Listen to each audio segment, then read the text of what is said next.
Found yourself baffled by the behavior of a child or teenager? Baffled is to be totally confused or perplexed.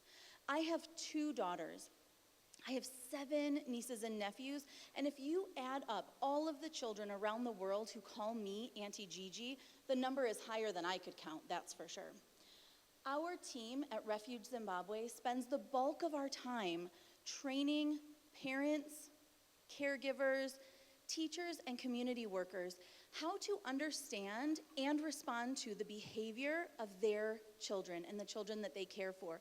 And yet, if I'm honest, in my own home, there are still moments where I am totally perplexed by the behavior of my daughters. Like last week, it was school pickup time. My little one hopped into the car and had a total and unexpected meltdown. Any parents relate? Now, some days I handle those moments better than others. You probably do too. But on this day, I was in a hurry, and her meltdown frustrated me because all I could think about was the long to-do list I still had in my purse. And as I got frustrated, her behaviors got bigger and bigger and bigger until we were both baffled. I don't know about you, but I prefer simple solutions to my problems. And relationships, quite simply, play a huge part in our mental health. I believe that each one of us can have a powerful and positive impact on the mental health of this next generation. Many of us have been baffled by the behavior of the young people in our communities. But at Refuge Zimbabwe, we have found that the presence of a trained, trusted adult reduces those baffling behaviors dramatically. So let's take a look at the current situation that we are living in. Depression and anxiety are a major source of disease burden in sub-Saharan Africa. Let's take a deep breath with this one. 70% of Zimbabwe's teenage boys are binge drinking at dangerous levels, the highest on the continent of Africa. We have a problem. The United States has a problem too. There, 57% of girls, are you ready for this? 57% of girls say they feel persistently sad and hopeless. Girls as young as 5 years old are worried about their weight, and 70% of girls say they feel like they just do not measure up. We have a problem. I'm raising 2 girls here in Zimbabwe. They are currently age 8 and 19, and I would say our situations are about the same. And likely in communities all around the world, we have a problem.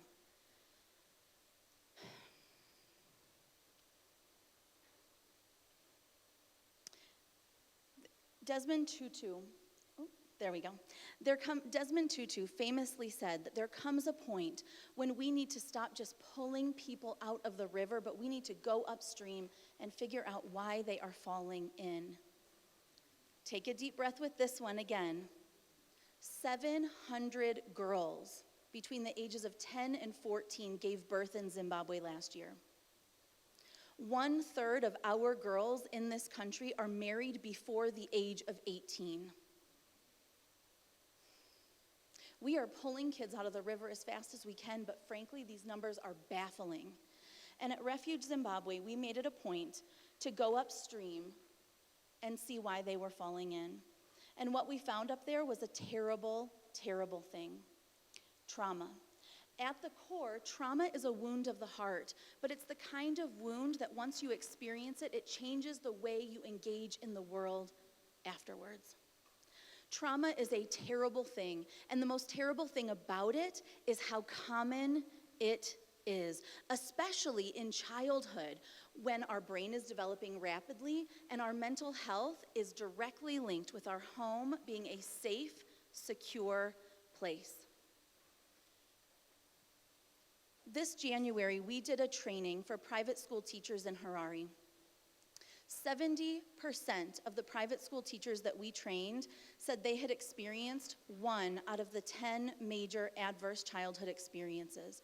And we know from that research that if we experience those in childhood, that they lead to negative outcomes. Adverse childhood experiences are things like abuse, neglect, parental separation because of divorce, things like living with a parent who goes to prison or has a mental illness or addiction. And we know that these things are high in our community. I don't know that we knew they were this high, that 70% of the teachers we trained had experienced 1, but 37% had experienced 3, 4, or 5, which makes them at huge risk for negative health outcomes and negative mental health outcomes. Things like depression and anxiety and suicidality, which we know are high in our community. I myself, in childhood, experienced 9 out of the 10. So this is personal to me. Now, trauma is not what happens to us. It is what happens in our brain, in our body, in our belief systems, and yes, in our behaviors because of and after what has happened to us. These adverse experiences are linked to negative health outcomes, things like early onset substance use, which we need to care about if we are here in Zimbabwe, things like lower educational or career success, and definitely to our mental health outcomes. Now, these realities are alarming, and it's okay for us to need to take a deep breath because they are alarming. But I find that telling stories and listening to stories, which we heard about earlier, can help us, even with the most heartbreaking of situations, to find a solution. So take a deep breath and lean back for a moment, because I have a story to share, and a story is a gift that we receive from the storyteller. There was a family that was trying the very best that they could. The mom and a dad wanted to give their children a nice home, enough food to eat, and as many fun experiences as possible. The mom and dad were well liked, and they always had friends over. This family had a little boy and a little girl, 2 children. And this story takes place when the little boy was 7 and the little girl was 8. The girl was a good student. She was very smart. She got high marks in school, usually the highest in her whole class. But she had some behaviors that baffled her teachers. When she was finished with her work, she would sit at her desk and read her favorite book. But sometimes she would sit at her desk and cry. The little boy was also very clever, but he wasn't the most well-behaved kid in his class. He could look at anything and figure out how it worked. He could take apart the most complex item and put it back together perfectly.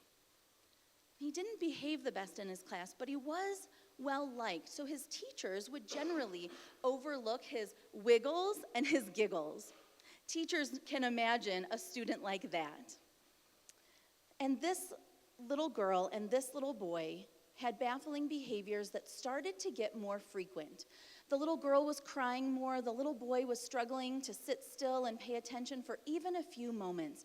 And their teachers were noticing because their teachers were frustrated. And one day, this little boy was in music class, and his teacher had had enough. He was struggling to pay attention for even 1 second, and he was disturbing all the other kids, and he would not listen to redirection. So the teacher, in her frustration, picked up a ruler and whacked his hand. The little boy, even more frustrated, picked up the ruler and whacked her right back. Right? Well, the baffling behaviors had boiled over, and the school was in for a wild ride. The boy was ultimately expelled, sent to a new school, and labeled a problem. The little girl sat at her desk, and her tears flowed more freely.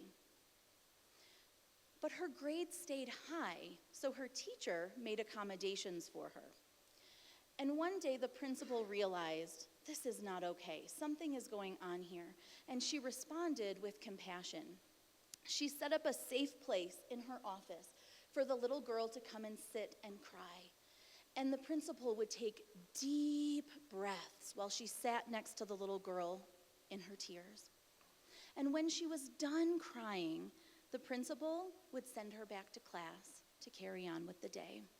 That principal, her behaviors were grounded in the foundations of trauma competency long before those were taught in school: connection, regulation, and felt safety.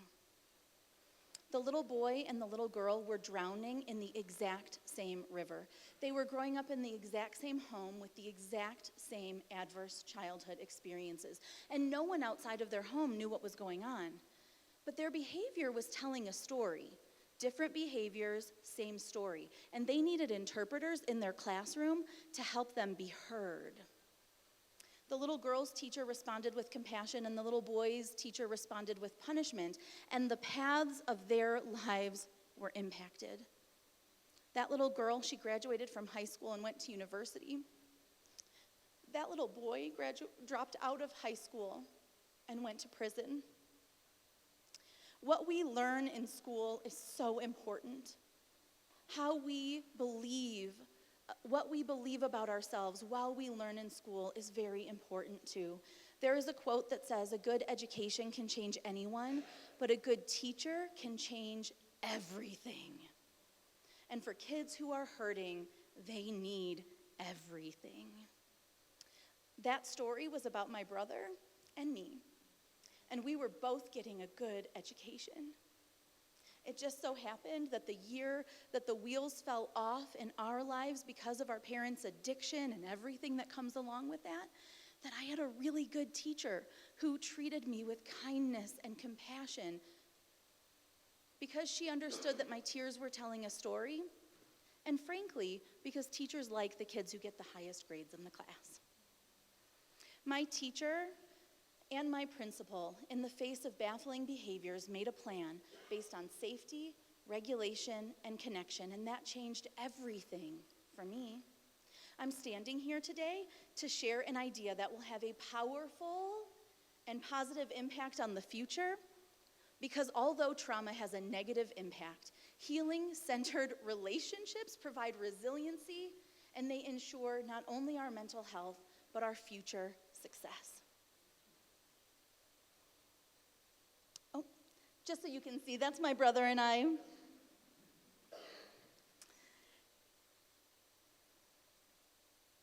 Oh, okay, there we go. Bessel van der Kolk. Oh, okay, we're going to go to this quote. There we go. Dr. Bessel van der Kolk says that the parent-child connection is the most powerful mental health intervention known to mankind, and that is very, very good news for children who live in a home with a connected, regulated, safe parent. But for kids like my brother and I, and for the kids who are making headlines and statistics, this can make things a little bit complicated.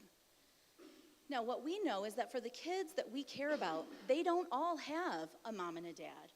14% of children in Zimbabwe are orphaned.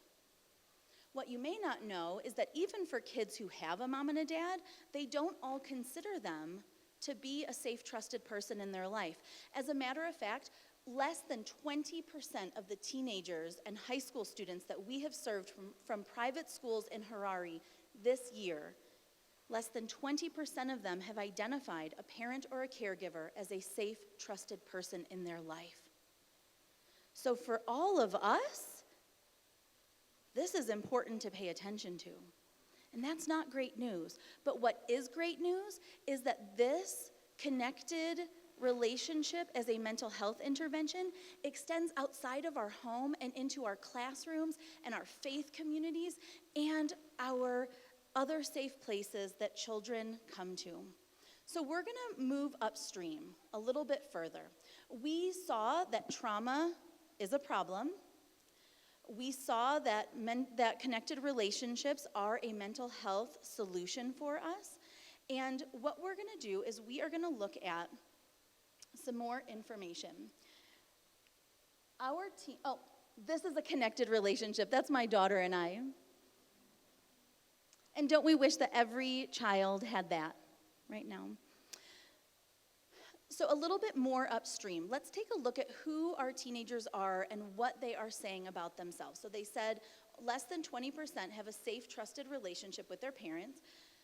In a course that our team leads for teenagers in Zimbabwe, we ran a course for private school students, very high-achieving private school students. And we asked them about their behaviors. 99% of those students reported behaving in ways that they were not proud of, but that they could not stop on their own. 99% of them also reported that they had experienced something dramatic, something terrible, something life-altering that made them believe that they were not valuable. When we experience trauma in our childhood, it changes what we believe about ourselves. It alters our self-worth, and it has a negative impact on us. But what we also know is that relationships with trained, trusted adults have a positive and powerful impact. So here we are. We're upstream with a problem, but we also have a solution. But living in under-resourced communities, we have to realize that there is only one mental health practitioner for, on average, every 1.5 million people. So this required our team to solve this problem in a creative way. And this is why at Refuge Zimbabwe, our team focuses on providing short-term, highly effective, and locally delivered programs that help children overcome trauma and build resiliency with a mat and a bag of toys, with a trained, trusted adult. Because a trained, trusted adult in the place where a child spends most of their time ensures positive outcomes for them. Our kids are drowning, and if we are going to stop this, we are going to have to go upstream, and we are going to have to be willing to make changes in our homes, in our classrooms, and in our faith communities. We need trained, trusted adults to do three things. Number one, they have to protect our children from falling into the river. And we do this by reducing these hard things that are happening in our community. We can raise awareness, and we can all work to prevent abuse, neglect, and addiction. These do not have to be so prevalent in our children's homes. Number two, we have to teach our children how to swim in the river. We can reduce the impact that childhood trauma has. We can, in our homes, in our schools, and our faith communities, we can prepare our children for a world that is not always safe or kind. Because it's not. We want our children to have resilience. We want our children to have grit, which is that passion or perseverance in the presence of obstacles and challenges. And yet every single one of us, if we're honest, would swim differently in a river that is filled with fish than we would in a river filled with crocodiles. So when we teach our children what to do when life is hard, they will know what to do when they encounter dangerous waters. And number three, we have to provide every child who is struggling with a lifesaver. When our children get into rough waters, they are going to be scared, they are going to be tired, and they are going to forget how to swim. And we can throw them a lifesaver. We have to teach them that when they are in trouble, they can trust us. They can trust us to be a caring, trusted, safe, compassionate listener when they are in trouble. Compassionate listeners listen well, connect well, provide care, even when we don't like what we are hearing about our children's behavior. Caring adults are the lifesavers that our children need when they are in trouble. And friends, our kids are in trouble.